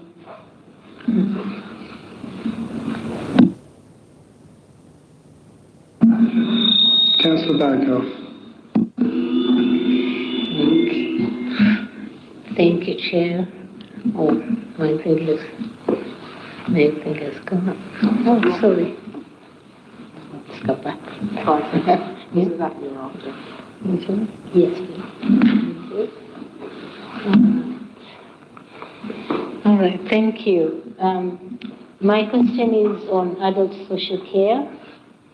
It's positive that the Central Collection Team, CCT, has made some improvements, including simplifying and automating parts of the recovery process. However, it is concerning that this has again received a partial assurance rating, especially with audit social care debt rising from 15.5 million to 21.2 million. My question is, given that this is the second year of a partial assurance opinion and that adult social care debt continues to increase, when will the agreed actions, including the specialist external support and new payment recovery policy, be fully in place? And what improvements in debt levels should we expect to see this year? Thank you. I see Jeanette's coming back. I was going to ask a question about that as well. I think we must have been swapping notes for this meeting. Thank you. Yes, so it's disappointing that we have a second year of partial assurance. There are actions listed in the report, and this, in order to ensure that those actions are effectively implemented, it requires us to work across the council to make that happen. John and I are meeting next week with the teams that are responsible for helping us make that happen. There are, for example, pilots being considered in terms of how we take forward the action around bringing in some specialist expertise to be able to pursue the debt, because the debts are quite specialised in adult social care. But we are absolutely focused on making sure that there is not a repeat in terms of a partial assurance next time we're audited. I have a hand from John. Thank you. I just wanted to add to what Jeanette said. So just to echo, absolutely, we're making sure our teams work together on this. The way, particularly around, so my teams look after the kind of the corporate debt, and we have to work quite closely with Jeanette's team just to make sure that the information, the reporting all kind of works, and we know what our respective teams are doing. The latest update I've had from my team, I think, is that the reporting is getting better. So some of that reporting that previously was a concern and was raised in the audit is starting to happen. And as Jeanette said, we're meeting with our teams to make sure we kind of pick up all of this and really sort of take things forward. And timescales wise, I'm really hopeful that we'll be able to get this fully implemented over the next few months, and hopefully be able to sort of demonstrate some of that back to internal audit when you sort of follow up, as part of your agreed processes. So yeah, there's plenty of work going on at the moment. That's all good to hear, because it's quite significant figures we're talking about here. Okay, thank you. Have you got any more questions? Councillor Gilmore. So just the question on off-payroll payments, so page 232. So again, second partial assurance that we've got. I've noticed that you're talking about working groups, and I was just wondering, are they working? Okay, explain. I think I'll probably hand over to, is it Alan or John wants to answer? John's just finding the page. What page are we on again? Sorry, I've lost it. 232.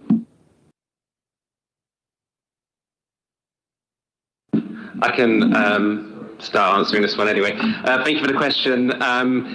Yes, I can confirm that we are meeting. We have a meeting this Friday, as it happens, which is good timing for this committee meeting. It is cross-directorate. I think some of the things what John said earlier is that this is something which falls between lots of different services. So it doesn't fall within HR and also finance, and also our business and payroll team, and also our procurement team. So it's about getting all of us together, looking at those actions and making sure we're holding each other to account on them. That's what we're doing, and I've been meeting with teams, not just in my directorate, but also other services as well, to make sure that's happening. Okay, Councillor Gilman. Just one more question on a different item. So just in terms of the, I think it was a partial assurance, Elm Grove Primary School. It was kind of a wider question, because the audit's kind of carried out on a kind of like rolling basis on schools, and it always seems like every time we always have one school that isn't following its kind of governance or its kind of accounting. And I was just wondering, is there a need for a deeper dive on this, or is this just something that, we just have to kind of go through and it's pretty standard? So our audits of schools are fairly standard. They've been similar for quite a long time. We only sort of sample check sort of 4 or 5 schools a year. We don't do that many, and it's not really on a rolling basis. It's very often on a risk basis because we're doing so few. Obviously, people are raising concerns about certain schools, so that does sometimes mean that drives the audit opinion. We try to balance that out with picking a few schools that perhaps haven't been highlighted by anyone. But yes, I think we're seeing problems in schools which are probably similar across the council in terms of, the financial issues that they have and the constraints they have with their resources are probably impacting their controls as well. And so we have got quite a few partial assurance schools at the moment, and we are sort of speaking to the schools team as well to sort of see if there's anything else we can be doing. But yes, that is the case at the moment. John? And just to quickly follow on from that, I suppose just to confirm that following, the internal audit work and the partial assurance outcome, that won't just be left. So particularly Deb Austin and her team will be making sure that they sort of are actively picking those actions up with the school. So the internal audit review is a really helpful part of our assurance, but it's not the only part. We will be informed by that as a council to make sure that actually we are working with those schools to try and improve those issues.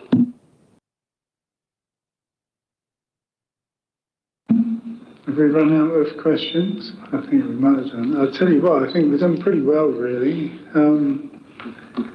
There was a couple of questions earlier on that Carolyn has needed to have to come back on, and I can't remember the subjects now, and I do wonder if we needed to see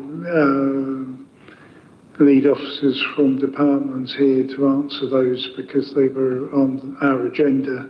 We've had this issue before, and it's been great having Jeanette here. And I don't know if they related to. We could have had somebody else here with us, and we've asked before that that they're aware they need to turn up and respond to questions. Councillor Gilman. So I mean, I do remember when we had the pre-meet, the officers did ask in terms of if there was something that we were going to ask to just have a heads up. So maybe that's on us in terms of not kind of giving them a heads up if there was a question. I can't remember one that was specific, but yeah, I mean that's so maybe there's a bit more onus on us there to kind of ask to kind of give them a heads up if there is a specific question there. We're not all at the pre-meet, and going by the range of questions we've asked over a load of different subjects, I don't think we explored between us what was likely to come up. I mean, I think what we've said before is if officers feel there's a risk that there's going to be questions to answer, that they should be here. Russell. I think, Chair, just to be fair, I think at least one of the questions, if not more than one, related to our tenancy fraud activity, which are activities within our service. It's just that we haven't got our counter fraud manager with us today who can answer that question specifically. So that they were actually questions for us that we will take away from within our service and come back on because they were related to tenancy fraud. Okay. Right. No problem. All right, it's just a general warning, then I'll issue to all departments to keep an eye on our agenda and, send somebody if... Liz, sorry. Yeah, just to confirm that message has been shared, has been taken away, and it has been responded to because COT are all represented here. Annie's online, but other members of COT are all here for that very reason and in response to your previous request. Yes, sorry, we have Ali here as well. Absolutely right. So yes, okay, good. I'm sure the message will keep being repeated. Thank you. Okay, I think we're in a position to go to the recommendations.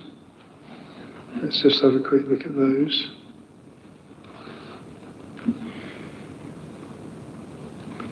I'm sure we're familiar with them. It's for committee to note the report and consider the findings of the internal audit activities in accordance with the committee's terms of reference.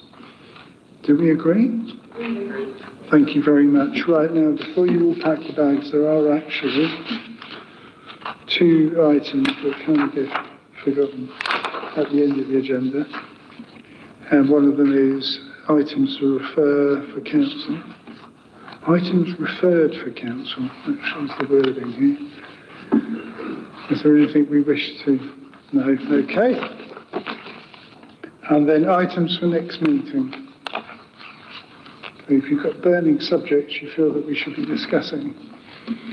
I can see Councillor Halliwell's probably not, because that's all right. I think we've done well. Right, okay, nothing on that as well. So in that case, I will thank you once again and close the meeting. Thank you.